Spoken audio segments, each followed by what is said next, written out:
अस्सलाम वालेकुम। आज हम बात करने वाले हैं रियलिज्म थ्योरी के बारे में। रियलिज्म थ्योरी इंटरनेशनल रिलेशन की सबसे प्रोमिनेंट थ्योरी में से एक है। इसे सबसे इंपॉर्टेंट थ्योरी समझा जाता है इंटरनेशनल रिलेशन की।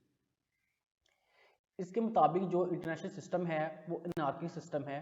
यहाँ पे कोई ऐसी गवर्नमेंट नहीं है, वर्ल्ड गवर्नमेंट नहीं है या कोई ऐसी अथॉरिटी नहीं है कि जो कि वर्ल्ड के अंदर जो प्रॉब्लम्स हैं उनको सॉल्व कर सके, जो रूल्स हैं उनको फॉलो करवा सके, जो ऑर्डर है अपने वो मेंटेन करवा सके, वो अपने ऑर्डर मनवा सके।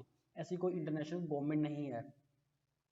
इसलिए वो बात करते हैं स्टेट जो हैं ये सबसे प्राइमरी एक्टर हैं, सबसे इंपॉर्टेंट एक्टर हैं इंटरनेशनल रिलेशन और इंटरनेशनल पॉलिटिक्स में। फिर वो कह रहे हैं जो इनकी जो होता बिहेवियर होता है स्टेट्स का, वो होता है बहुत ज़्यादा सेल्फिश होता है, सेल्फ इंटरेस्ट होता है। वो पावर का यूज़ करते हैं और अपने जो नेशनल सिक्योरिटी है उसके ऊपर बात करते हैं। यानी कि वो कह रहे हैं कि जो इंसान है, रियलिस्ट के मुताबिक जो इंसान है वो सेल्फिश है, ग्रीडी है। वो अपनी पावर का यूज़ करता है, वो अपने बारे में ही सोचता है, किसी और के बारे में नहीं सोचता। उसे इससे कोई मतलब नहीं है कि अगर वो कोई काम कर रहा है उससे किसी और को नुकसान हो रहा है, उसे इससे की परवाह नहीं है। तो इसी तरह जो स्टेट है वो वुमेन से मिलकर बनी है। अगर वुमेन की नेचर ऐसी है तो स्टेट को कंट्रोल करने वाले कौन है? वुमेन है। तो इसलिए जो वुमेन की वजह से जो स्टेट की नेचर है वो भी ग्रीडी होगी, सेल्फिश होगी। वो अपने सेल्फ इंटरेस्ट जो होते हैं उनको देखेगी, उनके सेल्फ इंटरेस्ट जो हैं वो पूरे हो रहे हैं कि नहीं हो रहे। तो इंटरनेशनल सिस्टम जो अनार्किक है वो इसी वजह से है क्योंकि वहाँ पे कोई ओवरऑल कोई ऐसी गवर्नमेंट नहीं है, इंटरनेशनल गवर्नमेंट नहीं है कि जो वर्ल्ड गवर्नमेंट नहीं है जो उसको रूल्स जो हैं वो रेगुलेशंस हैं वो फॉलो करवा सकें और अपने ऑर्डर मनवा सके।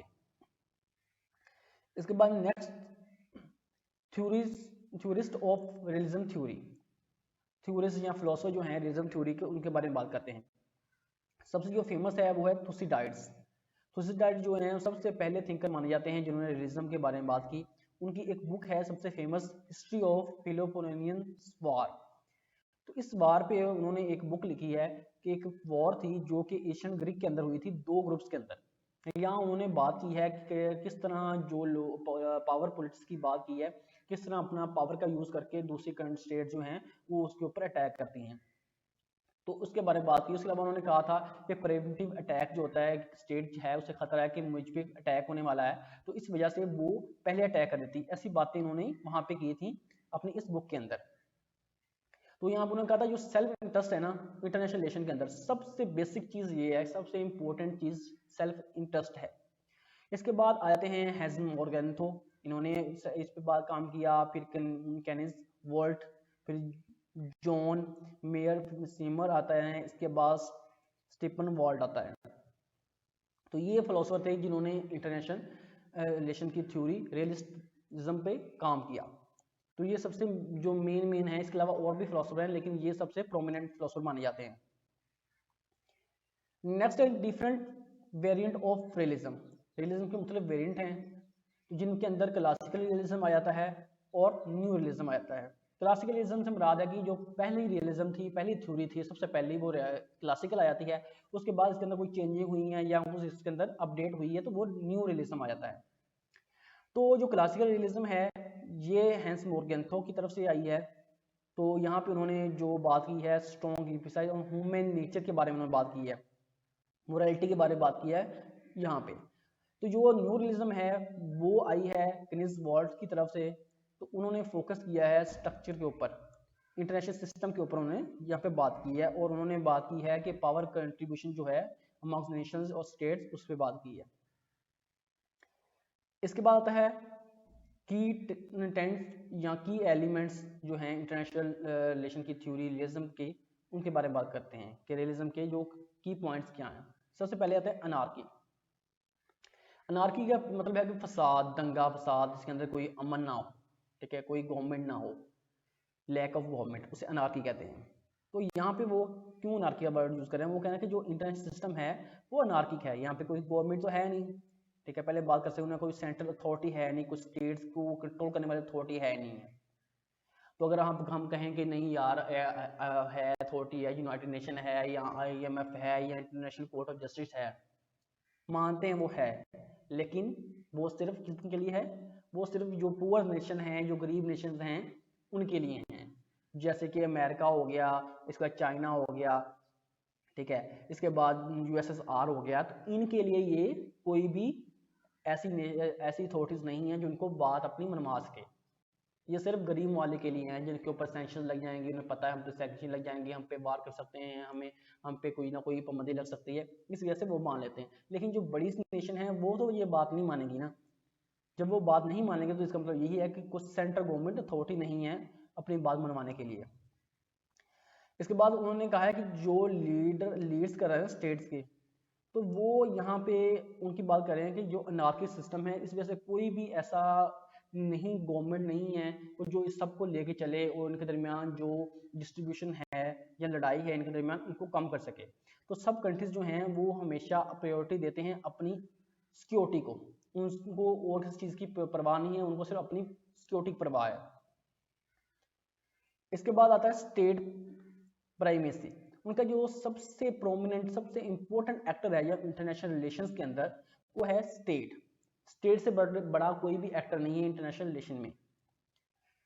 उसकी वजह क्या, उन्होंने कहा स्टेट जो है वो सबसे इंपॉर्टेंट है। इसके बाद आता है इंटरनेशनल ऑर्गेनाइजेशंस और नॉन स्टेट एक्टर्स, ये फिर सेकेंडरी आ जाते हैं, सेकेंडरी चीजें आ जाती हैं। सबसे इंपॉर्टेंट चीज है स्टेट। स्टेट से बड़ा कोई चीज नहीं है इंटरनेशनल रिलेशन के अंदर, इंटरनेशनल स्ट्रक्चर के अंदर। और स्टेट के बाद आता है इंटरनेशनल ऑर्गेनाइजेशंस, एनजीओ वगैरह हो जाती हैं, या नॉन स्टेट एक्टर होते हैं, टेररिस्ट अटैक करने वाले ग्रुप्स हो जाते हैं, अलकायदा वगैरह, ऐसी चीजें आ जाती हैं। नेक्स्ट आता है नेशनल इंटरेस्ट। ये बहुत बड़ी चीज है इंटरनेशनल जो रिलेशन है उसके अंदर। वो यहाँ बात करता है कि हर कंट्री जो स्टेट है वो मैक्सिमाइज करता है देयर नेशनल इंटरेस्ट। वो अपने नेशनल इंटरेस्ट को जो ना बिल्ड करने की कोशिश करता है, अपने नेशनल इंटरेस्ट पे काम करता है कि वो अपनी जो भी नेशनल इंटरेस्ट है उससे हासिल कर ले, अपनी सिक्योरिटी के लिए, अपने आप को सर्वाइव करने के लिए इस पे काम करता है। तो वो कह रहे हैं कि जब भी कोई कंट्री डिसीजन लेता है, कोई ना कोई रिलेशन कंट्री के साथ रखता है, तो वो अपने नेशनल इंटरेस्ट के लिए करता है। अगर किसी अलायंस के अंदर शामिल हो रहा है तो अपने बेनिफिट के लिए, अपने नेशनल इंटरेस्ट के लिए हो रहा है। अगर किसी अलायंस से वापस आ रहा है, उसको छोड़ रहा है, तो वो भी नेशनल इंटरेस्ट के लिए कर रहा है। अगर वो वार कर रहा है तो वो भी नेशनल इंटरेस्ट के लिए कर रहा है। अगर वो वार हो रही उस पर कोई लागू कर रहा है, उसको डिफेंड कर रहा है वार को, वो भी अपने नेशनल इंटरेस्ट के लिए कर रहा है। यानी बेसिक चीज़ है कि नेशनल इंटरेस्ट के लिए हर स्टेट अपना काम करती है।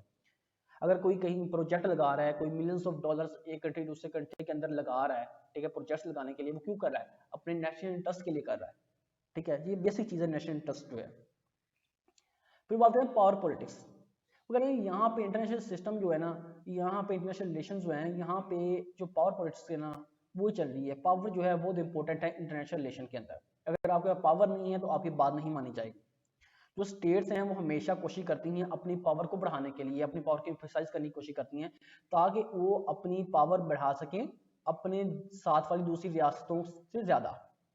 मिसाल के तौर पर पाकिस्तान है, वो हमेशा कोशिश करता है कि इंडिया से ज़्यादा पावर उनकी हो, वो इंडिया कोशिश करती है कि उसकी पाकिस्तान से ज़्यादा पावर हो, ताकि वो अपना इन्फ्लुएंस है वो बढ़ा सके और अपने आप को मजबूत कर सके, अपने आप की सिक्योरिटी को जो है वो उसको मजबूत कर सके। इसके बाद है बैलेंस ऑफ पावर।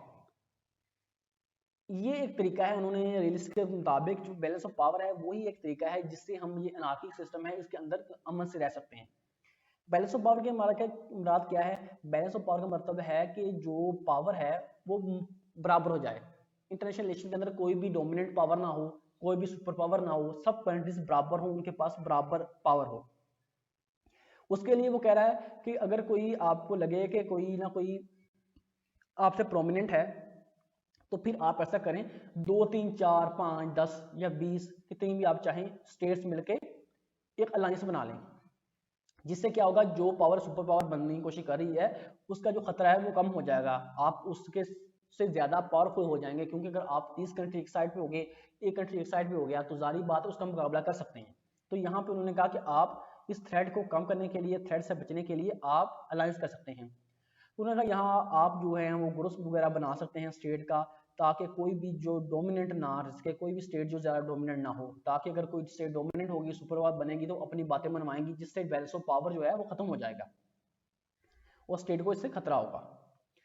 क्योंकि सेल्फ हेल्प सिस्टम, यहाँ पे उन्होंने सेल्फ हेल्प सिस्टम की बात की है कि उन्होंने कहा जो भी नेशंस हैं, स्टेट्स हैं, उनको अपने सेल्फ जो हेल्प है उस पर काम करना चाहिए, अपनी सिक्योरिटी खुद करनी चाहिए, किसी और पे इंसार नहीं करना चाहिए। यहाँ हम ऊपर बात कर चुके हैं कि उन्होंने यहाँ बात की है कि बैलेंस ऑफ पावर के लिए वो अलायंस बना सकते हैं। ठीक है, अलायंस बनाएं आप, लेकिन उन्होंने कहा है कि आपको अपनी सिक्योरिटी है वो खुद करनी है, क्योंकि ऊपर इससे पहले हम पढ़ चुके हैं कि जो भी स्टेट्स हैं अगर कोई अलायंस बनाती हैं वो किस लिए बनाती हैं, अपने सेल्फ इंटरेस्ट के लिए। अगर उस कंट्री को लगा कि यार हम इसकी जो भी है हेल्प कर रहे हैं, अगर इससे हमें नुकसान होने वाला है, हम पे वार मुसलत होने वाली है, तो वो क्या करेगी, वो अपना जो सेल्फ इंटरेस्ट है उससे बचाने के लिए वो उसके ऊपर वॉर भी कर सकती है या उससे पीछे हट सकती है। तो इसलिए जो गवर्नमेंट है, वो जो भी कंट्री है, जो कोई भी, तो उसे चाहिए कि अपनी जो भी हेल्प है वो खुद करे, अपनी जो सिक्योरिटी है उससे खुद लेके चले, अपने आप को खुद प्रोटेक्ट करे, और इसके लिए अपनी मिलिट्री वगैरह है उसको वो बढ़ा सकती है, मिलिट्री को मजबूत कर सकती है। नेक्स्ट आ जाता है फेस्ड क्रिटिसिज्म। अब जो यहाँ पे जो रियलिज्म था उसे क्रिटिसाइज किया गया, किसकी जानिब से, उनको मुस्लिम थ्योरिस्ट जो थे उन्होंने क्रिटिसाइज किया। लिबरलिज्म जो है ये काफ़ी फेमस है, और कंस्ट्रक्टिज्म जो है इन्होंने उन्हें क्रिटिसाइज किया इंटरनेशनल रिलेशन के अंदर। उन्होंने यहाँ पे उन्होंने कहा है कि जो इंटरनेशनल रिलेशन है ना वो डायनामिक होता है, पावर जो चेंज वगैरह होती रहती हैं, जो स्टेट्स हैं उनका बिहेवियर चेंज होता रहता है। और उन्होंने यहाँ बात की है कि एक जो इंसान है वो ज़रूरी कि नहीं है कि वो हमेशा लड़ने की कोशिश करे, या स्टेट्स जो है हमेशा लड़ने की कोशिश करे। बात का होता है कि वो आपस में कोऑपरेशन करती हैं, वो आपस में अपने ताल्लुकात अच्छे करते हैं, वो इशू को सोल्व करने की कोशिश करते हैं। तो आपने यहाँ सिर्फ बात की है कि इंसान जो है सेल्फिश है, ग्रीडी है, जो स्टेट्स हैं वो नेचुरल अपने इंटरेस्ट को देखती हैं, या वो सिर्फ अब सेल्फिश हैं, तो उन्होंने कहा सिर्फ लड़ती रहती हैं, ये चीज़ें नहीं हैं। तो यहाँ पे रियलिज्म जहाँ कंस्ट्रक्टिविज्म है, उन्होंने कहा है कि जो स्टेट्स हैं बाज़ वो प्रॉब्लम को बड़े अच्छे तरीके से हल करती हैं, बातचीत से, ट्रीटिस के जरिए। तो जरूरी का नहीं है कि वो सिर्फ लड़ते ही गए, यहाँ पे उसे क्रिटिसाइज किया गया था। आज का हमारा टॉपिक खत्म।